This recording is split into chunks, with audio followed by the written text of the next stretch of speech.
back to TalkNorth.com. Thank you for listening. If you can, please download before you listen. It helps our business. I'd also like to thank our producer, Brandon Morton, and let you know if you'd like to sponsor this program or any of the programs on the network, you can reach me at jsouhan47@gmail.com.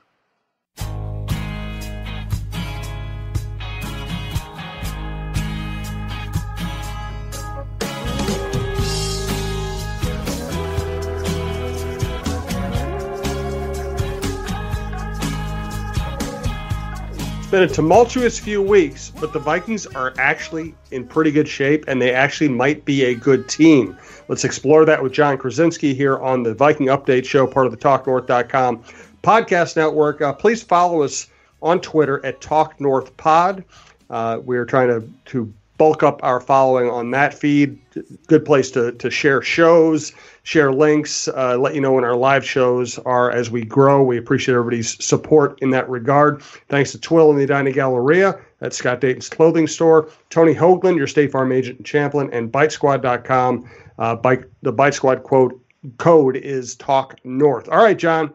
So that was a pretty impressive performance on Sunday, and the Vikings are now 4-2. And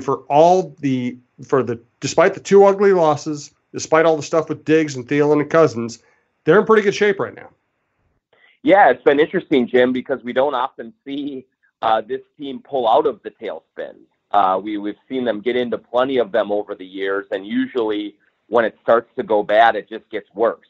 But it does seem like over the last 2 weeks, things have stabilized a little bit, and I think that the main reason for that is that Kirk Cousins has played well these last 2 weeks against the Giants and the Eagles. I think both of the defenses certainly have some holes, but that said, he did do what good players do against teams that have weaknesses. He exploited them, and he came off a really good game in New York and then played an excellent game against the Eagles. He missed one or two throws, but other than that, he made big plays down the field.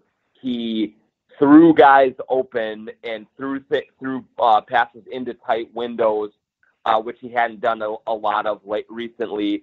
And I just think that when your quarterback is playing at a level like that, the entire team feeds off of it, and especially the offense. And so when that offense is more than just ground and pound and it becomes a versatile unit that can beat you in multiple ways, that really does change the outlook for what this team can be. We'll see if he can sustain it. I don't know if he can or not, but certainly these last 2 weeks have been massive steps in the right direction for him.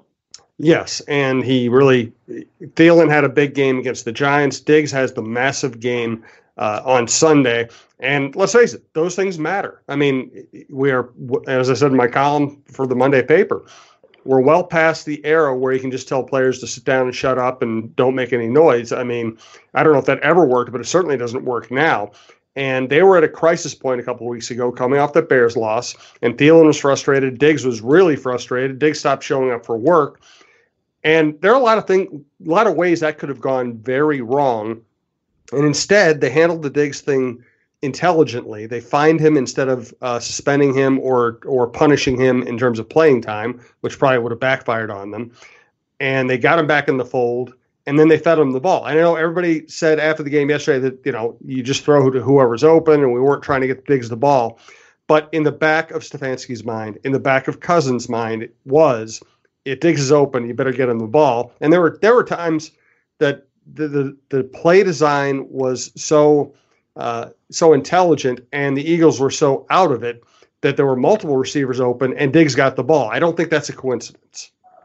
No, and I think what it is too, Jim, is what we saw from Diggs on Sunday was that this is why you put up with some of the things that you put up with him. Yep. It is, I think, in general, that locker room is not full of a lot of divas. It's not full of a lot. I mean, everyone has egos, but I think in general, you look at the Harrison Smiths and the Daniil Hunters and all of the Kyle Rudolphs and Dalvin Cook, like all of the leaders of that team, they're fairly low maintenance, I would say, with a lot of the guys. But Diggs is high maintenance. He is different that way.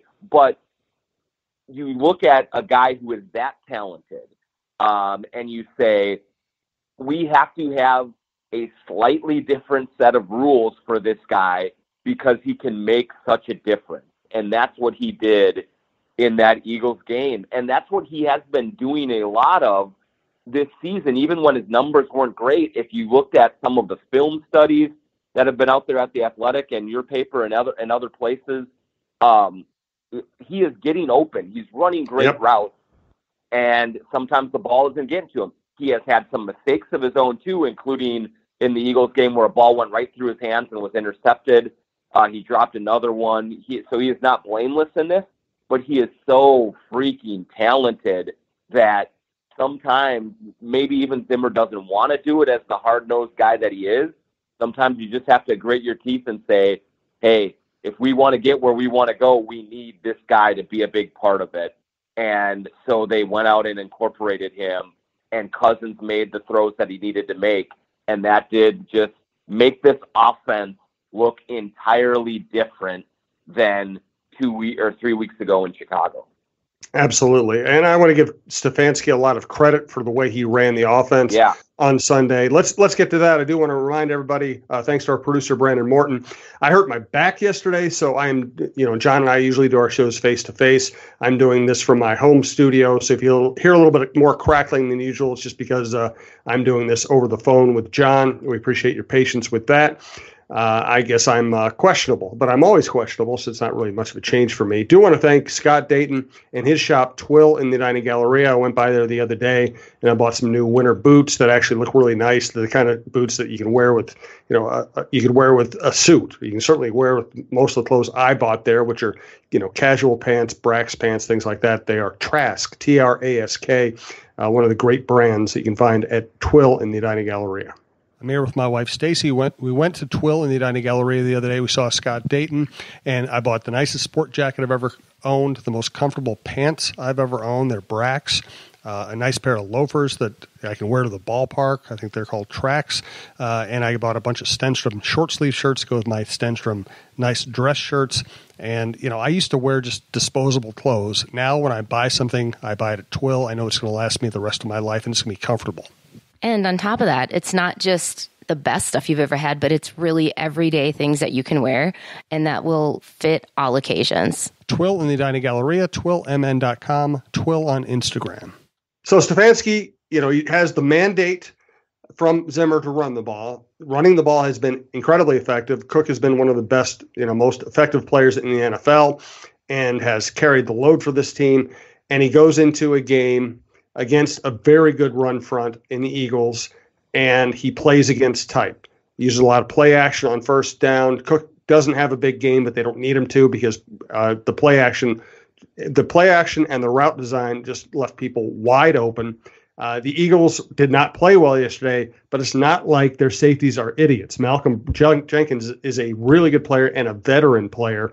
He was one of the better players on their Super Bowl winning team. So when you fool players like Malcolm Jenkins, when you open people up that well against a veteran defensive coordinator in Jim Schwartz, I have to give Stefanski the credit. Yeah, absolutely. He had a great game plan, and I thought it was interesting what Kirk Cousins said after the game in the press conference, kind of asking, several questions were asked about what has changed or are you doing things differently? And several times Cousins basically said, I run the plays that are called. And he kind of hinted at being very pleased with the aggressiveness that they showed in this game.